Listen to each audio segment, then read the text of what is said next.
کے بعد آیت الکرسی ہے. چلیے آیت الکرسی کی تفسیر آج ہم قرآن کی تفسیر قرآن کے ذریعے کرتے ہیں، یعنی تفسیر القرآن بالقرآن. جی یہ ایک حیرت انگیز تفسیر ہوگی. چلیے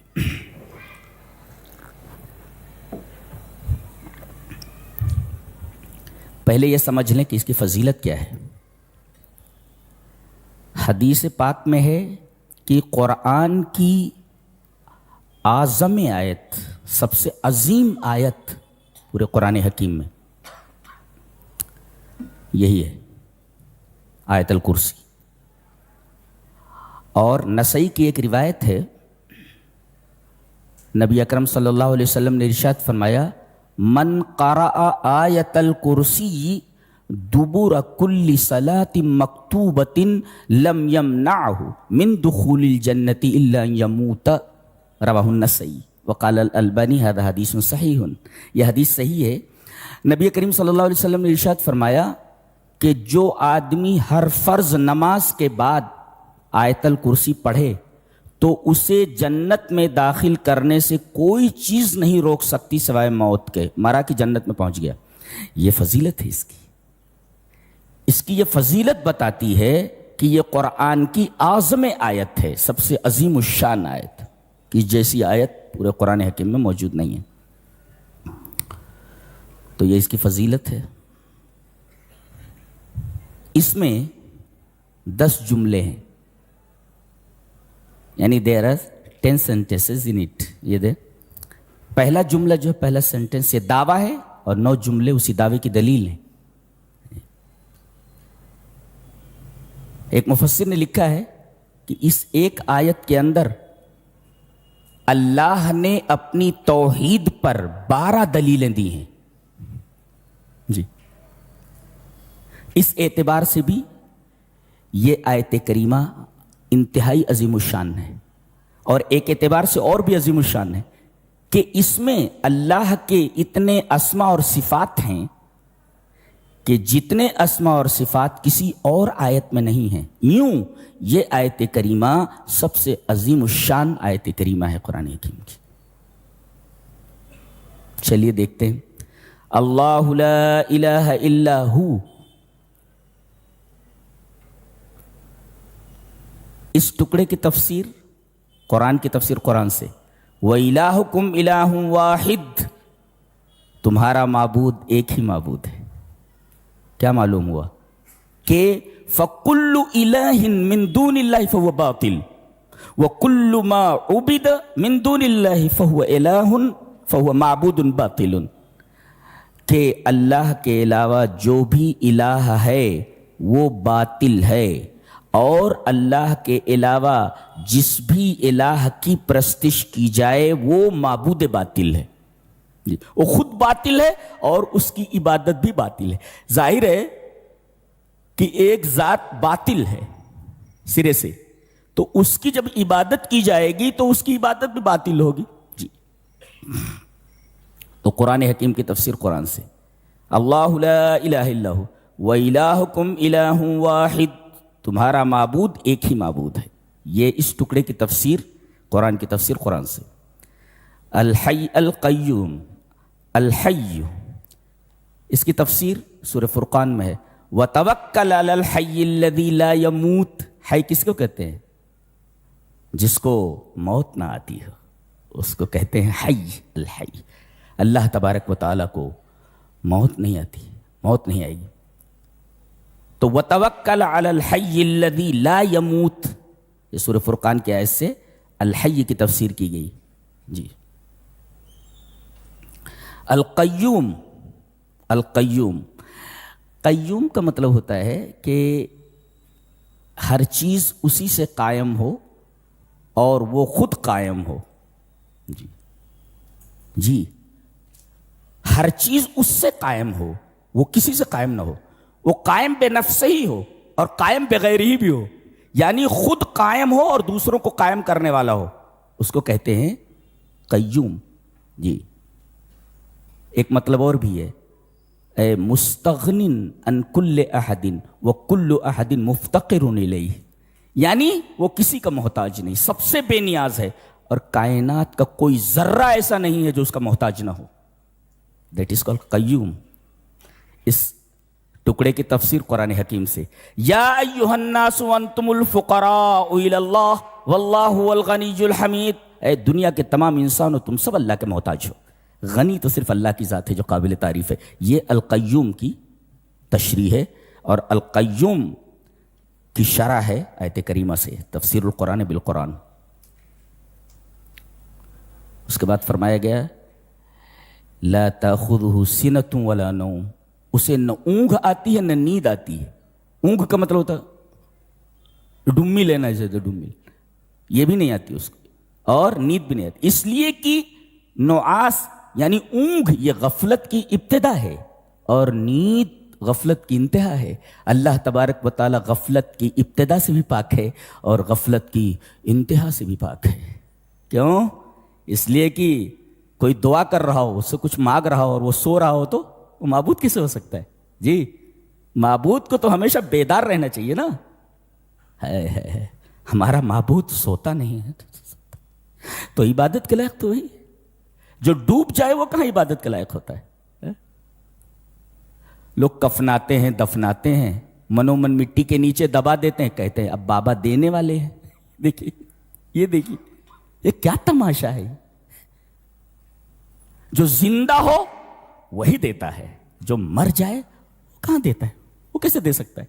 تو لا تاخذہ سنۃ ولا نوم, وہ غفلت کی ابتدا سے بھی پاک ہے اور غفلت کی انتہا سے. اس ٹکڑے کی تفسیر تفسیر القرآن بالقرآن سورہ رحمان سے, تفسیر القرآن بالقرآن فی سورۃ الرحمن. کیا؟ یسألہ من فی السماوات والارض کل یوم هو فی شان. کل یوم کل آن هو فی شان, ہر لمحہ ایک کام میں رہتا ہے وہ. جی, ہر لمحہ جب وہ ایک کام میں رہتا ہے تو اسے نیند کیسے آ سکتی ہے, اسے اونگھ کیسے آ سکتی ہے؟ جس کو ہر لمحہ ایک کام کرنا ہو وہ بھلا سو کیسے سکتا ہے, اسے اونگھ کیسے آ سکتی ہے؟ اس کی تفسیر سورہ رحمان میں کی گئی ہے. یسألہ من فی السماوات, کائنات کے ہر شے اس سے مانگ رہی ہے, اور سو جائے تو کل یوم هو فی شان. کل یوم اے کل وقت اے کل آن, ہر لمحہ وہ ایک کام میں ہے. جب ہر لمحہ وہ ایک کام میں ہے تو اسے اونگھ کیسے آ سکتی ہے؟ سوال کرنے والا در کے اوپر کھڑا ہوا ہے اور یہ سو رہا ہے. هذا لا يمكن. لا تاخذہ سنۃ ولا نوم. اس ٹکڑے کی تفسیر قرآن سے, تفسیر القرآن بالقرآن. لہ ما فی السماوات وما فی الارض, کائنات میں جتنی چیزیں ہیں, آسمانوں, ایک نکتہ بتانے جا رہا ہوں, بہت غور سے سنو, متوجہ ہو. عام طور پر ایسا اللہ فرماتا ہے کہ یہ آسمان یہ میں نے بنایا ہے, یہ میری ملکیت ہے. 7 زمینیں میں نے بنائی ہیں, یہ میری ملکیت ہے. لیکن یہاں چونکہ یہ آیت کریمہ بڑی عجیب ہے, ایک عجیب بات کہی گئی ہے. پہلے میں تمہید باندھ لوں کہ ایسا ہوتا ہے, ان شخصا قد یکون یملک بیتا ولا یملک الاثاث. ایک آدمی ایک گھر کا مالک ہوتا ہے, گھر خرید لیا, لیکن فرنیچر لا یملک الاثاث, فرنیچر کا مالک نہیں ہوتا. یہ ایک مفسر نے مثال دی, مجھے بہت اچھی لگی. پڑھ رہا تھا تفسیر کی ایک بک, تو اس میں دیا ہے, کیا لکھتا ہے, ان شخصا قد یکون یملک بیتا ولا یملک الاثاث ولا یملک ما فیہ. یعنی ایک آدمی ایک گھر کا مالک ہے, یہ گھر میرا, ٹھیک ہے, لیکن اس میں جو فرنیچر ہے وہ کسی دوسرے کا ہے. اللہ فرما رہا ہے کہ یہ فرنیچر جو ہے یہ پورا ہے, آسمانوں اور زمینوں میں جو کچھ ہے وہ بھی میرا ہے. وہ بھی میرا. یہ نہیں کہا کہ آسمان اور زمین میرے, وہ سب سمجھ میں آ جاتا ہے آسمان اور زمین. یہاں چونکہ یہ عجیب آیت ہے لہذا عجیب بات کہی گئی ہے. عام طور پر گھر ایک آدمی کا ہوتا ہے, مگر فرنیچر کسی اور کا ہوتا ہے, اس کا نہیں ہوتا. اللہ فرما رہا ہے وہ سب فرنیچر وغیرہ جتنا ہے وہ سب میرا ہے, فرنیچر بھی میرا ہے. یہ نہیں کہا کہ زمین اور آسمان میرے, فرنیچر میرا ہے. کوئی کہے کہ آسمان اور زمین اس نے بنایا, آسمان اور زمین اس کے, اور اس کے اندر جتنی چیزیں وہ کسی اور کے, لا لا لا لا, فرنیچر میرا ہے بولتا, فرنیچر بھی میرا ہے. تو لہو ما فی السماوات و ما فی الارض. جی, یہ جو مظروف ہے مظروف کس کو بولتے ہیں؟ یہ گلاس جو ہے یہ ظرف ہے اور پانی مظروف ہے. جی جی. یہ گھر ہے اور یہ پانی فرنیچر ہے. تو اللہ یہ نہیں فرما رہا ہے کہ یہ گلاس میرا ہے، یہ فرما رہا ہے گلاس میں جو ہے اس کا جو کنٹین ہے وہ میرا ہے. اساس میرا ہے، یہ فرنیچر میرا ہے. کتنی عجیب، کائنات کا ذرہ ذرہ میرا ہے. یہ چونکہ آیت کریمہ عجیب ہے، لہذا یہ نہیں کہا گیا کہ آسمان اور زمین میرے، لا، یہ کہا گیا آسمان اور زمین میں جو کچھ سب میرا ہے، سب میری ملکیت ہے. اور یہاں ظرف کو مقدم کیا گیا ہے. یہ نہیں کہا گیا کہ آسمان اور زمینوں میں جو کچھ ہو میرا ہے، نہیں، میرا ہی ہے. جی، ظرف جب مقدم ہوتا ہے تو عربی کا قاعدہ ہے کہ حصر پیدا ہو جاتا ہے. لہو ما فی السماوات و ما فی الارض، کائنات کی جتنی بھی چیزیں ہیں سب میری ہی ہیں. اب جب سب میری ہی ہیں تو بابا کا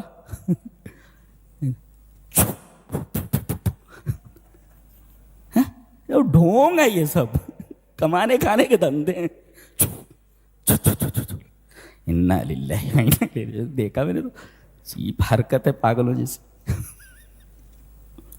تو قرآن پڑھنے کے بعد سمجھ میں آتا پاگل آدمی، پتہ چلا نماز پڑھنا نہیں جانتا.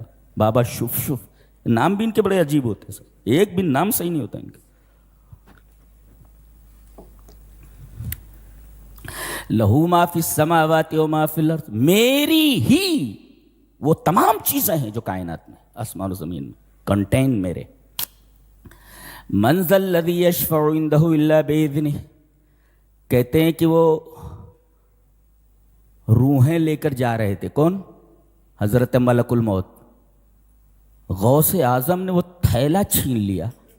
بتائیے کیا یہ من ذا الذی یشفع عندہ الا باذنہ، اللہ کی اجازت کے بغیر کوئی سفارش کے لیے منہ نہیں کھول سکتا ہے. جی، چاہے وہ فرشتہ ہو چاہے کوئی نبی ہو، جب تک اجازت نہیں ہوگی کوئی بول بھی نہیں سکتا. جی، لا یتکلمون الا من اذن لہ الرحمن، جب تک اللہ کی اجازت نہ ہو کسی کو بولنے کی اجازت نہیں ہوگی. یہ ہمارا رب ہے. من ذا الذی یشفع عندہ الا باذنہ، کون ہے جو اس کی اجازت کے بغیر اس کے سامنے سفارش کر سکے؟ اس کی تفسیر قل للہ الشفاعۃ جمیعا، سورہ زمر. تمام سفارش اللہ ہی کی ہے. کیا مطلب؟ کسی کو اجازت دے گا تبھی بولے گا نا، سفارش کرے گا.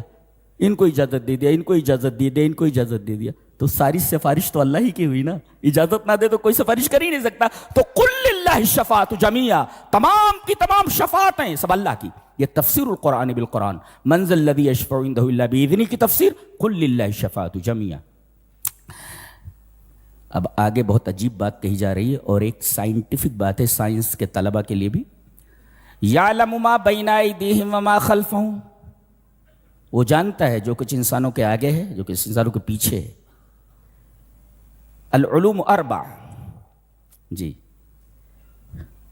نالج ہیز 4 categories، 4 قسمیں ہیں علم کی. العلوم اربع، علم کی 4 قسمیں. کیا؟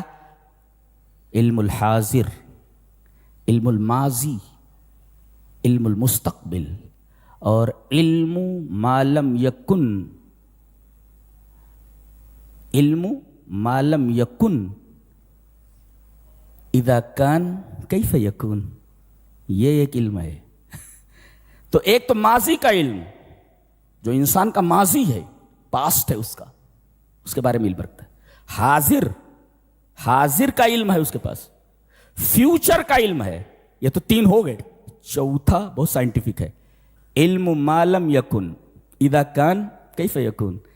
اس چیز کا بھی علم رکھتا ہے جو ہوا نہیں مگر ہوتا تو کیسا ہوتا. یہ میرا رب ہے. علم ما لم یکن، ایسی چیز کا علم جو ہوئی نہیں، اگر ہوتی تو کیسی ہوتی. جیسے قرآن حکیم میں ہے کہ لوگ کہیں گے کہ ہائے ہمارے رب ہم کو دنیا میں لوٹا دے. اللہ فرما رہے نا، یہاں آنے کے بعد کوئی لوٹایا نہیں جاتا.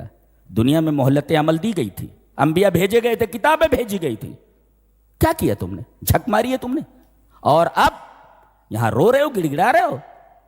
اللہ فرما رہا ہے وَلَوْ رُدُّوا لَعَادُوا لِمَا نُهُوا عَنْهُ، اگر ان کو لوٹا دیا جائے بالفرض تب بھی وہ وہی حرکتیں کریں گے جو کر کے آئے ہیں. یعنی علم ما لم یکن اذا کان کیف یکون، اس چیز کا علم رکھتا ہے جو ہوئی نہیں ہے، اگر ہوتی تو کیسے ہوتی. یعنی ان کو اگر دنیا میں بھیج دیا جاتا تو اس کا الا ای حال سیتصرفون، وہ کرتے کیا، الا ای حال، کیا ان کی حالت ہوتی اور کیا کرتے، الا ای حال سیتصرفون، کیا کرتے وہ اللہ کو معلوم ہوتا ہے.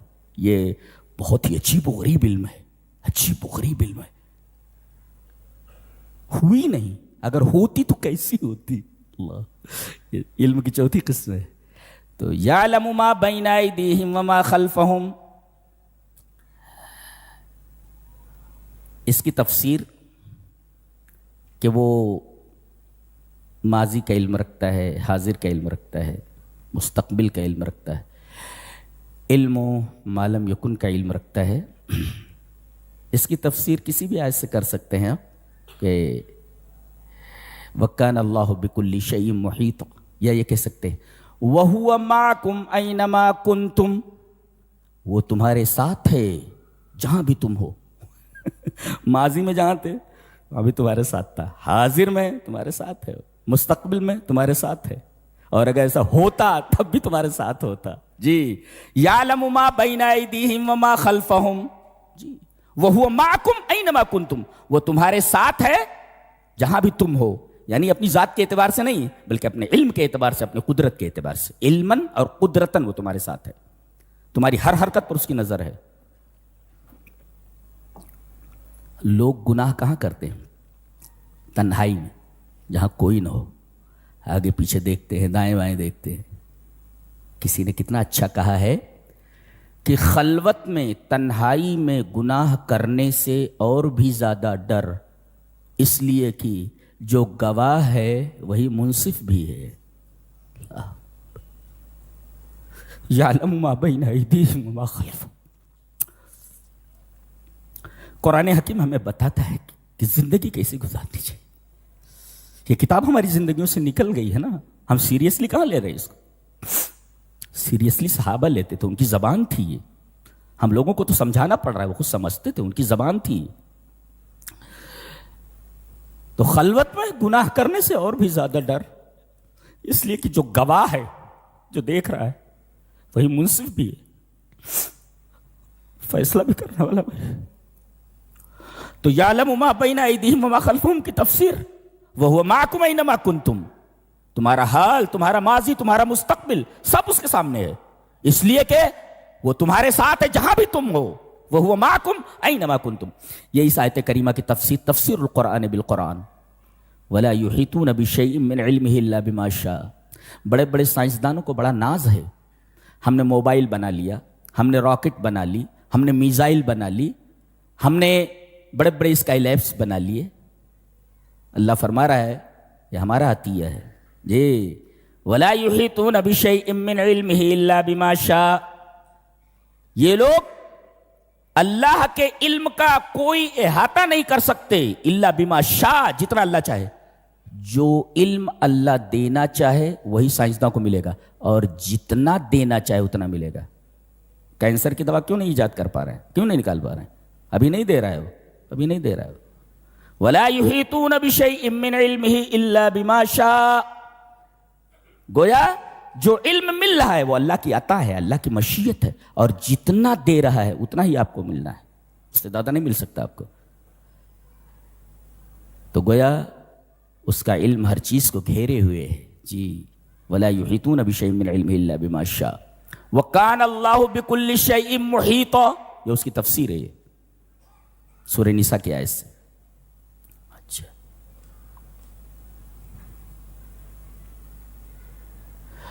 وَسِعَ كُرْسِيُّهُ السَّمَاوَاتِ وَالْأَرْضِ.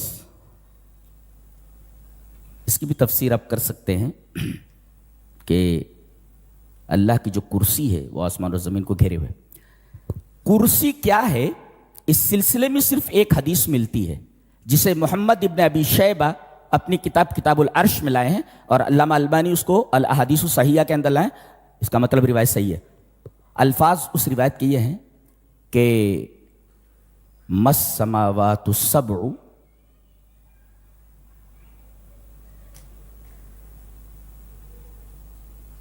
فِي الْكُرْسِيِّ إِلَّا کحلقۃ بعرض فلاۃ وفضل العرش علی الکرسی کفضل تلک الفلاۃ علی تلک الحلقۃ. اللہ اکبر، کیا بات کہی. یہ حدیث کے الفاظ ہیں کہ اللہ کی کرسی کتنی بڑی ہے. ابن عباس کہتے ہیں کہ کرسی کسے کہتے ہیں؟ جہاں اللہ اپنے دونوں پیر رکھتا ہے. پتہ چلا اللہ کے دو پیر ہیں، جیسے دو ہاتھ.